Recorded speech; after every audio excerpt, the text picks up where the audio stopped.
Are you serious? Are you serious? Spain feels the pain.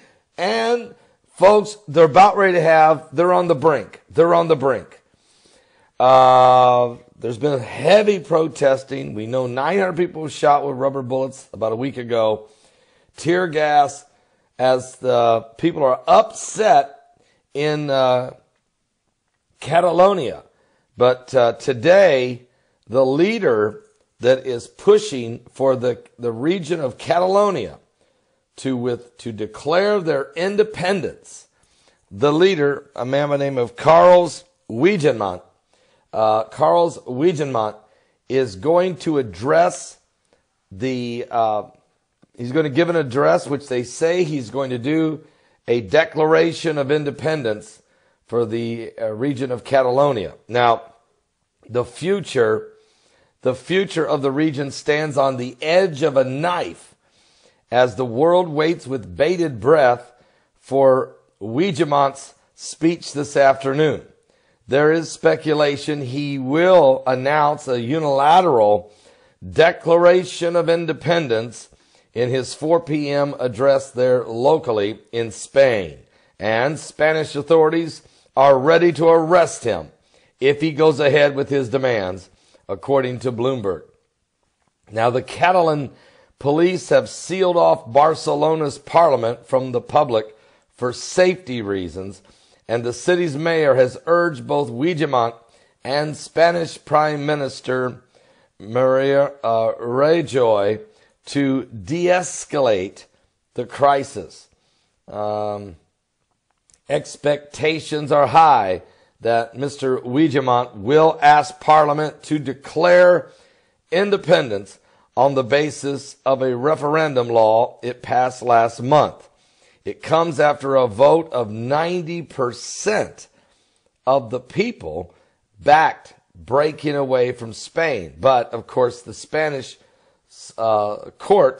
constitutional court says this was an illegal vote, was not authorized by the government, and that these people in that region went ahead and held their own election without the Spanish government's blessing.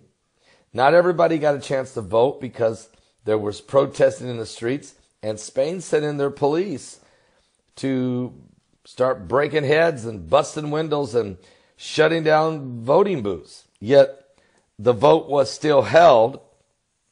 That day, 900 people were shot with rubber bullets. There was Madrid government deployed riot police to break up what they called an illegal vote. Very dangerous. So this is a constitutional crisis.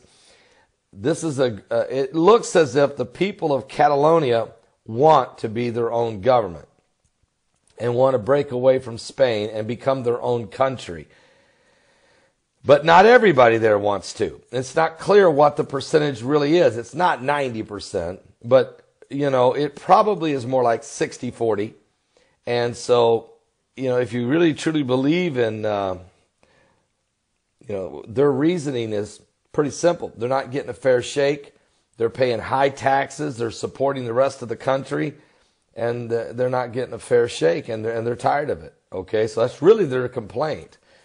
Now, let's just say today Puigdemont gets up there and declares their independence. And let's say that there's a mob scene. Let's say there's a chaotic scene where the police come up and arrest him right on the stage and drag him out of there. Then you may see a massive reaction in the streets of Barcelona and then throughout Catalonia, where it may get real ugly today. So I'm telling you, Spain is on the brink. And it's just going to be incredible to watch and see how this plays out. We will watch it today because this is very huge. Because if Spain starts falling apart, if Spain falls apart, then watch out for Greece, Portugal, Italy. Those nations, very fragile because they're so indebted to the EU. The EU is fragile because of Britain in the Brexit pulling out of the EU, and that divorce is ugly, okay? And, wow, Russia's marching up and down doing war games all along the nations there where NATO is. And so the EU is feeling, and the migrant crisis is out of control in the EU. I mean, Europe is in trouble right now, and I think people need to understand this. And when you're that weak and in trouble, then the enemies of democracy could be lurking in the weeds. I think it's all part of the beast system trying to rise by the breaking down of stable governments, throwing the world into chaos. That includes America, so that the beast can take control out of chaos. So let's watch what happens in Spain. This is huge. Let's wait and see what takes place. Don't forget today at 12 noon Eastern, Coming Apocalypse, my show. I'll have Messianic Rabbi Stephen Ben-Danoon. He'll be my guest. 12 noon Eastern today. Don't miss it on the Coming Apocalypse.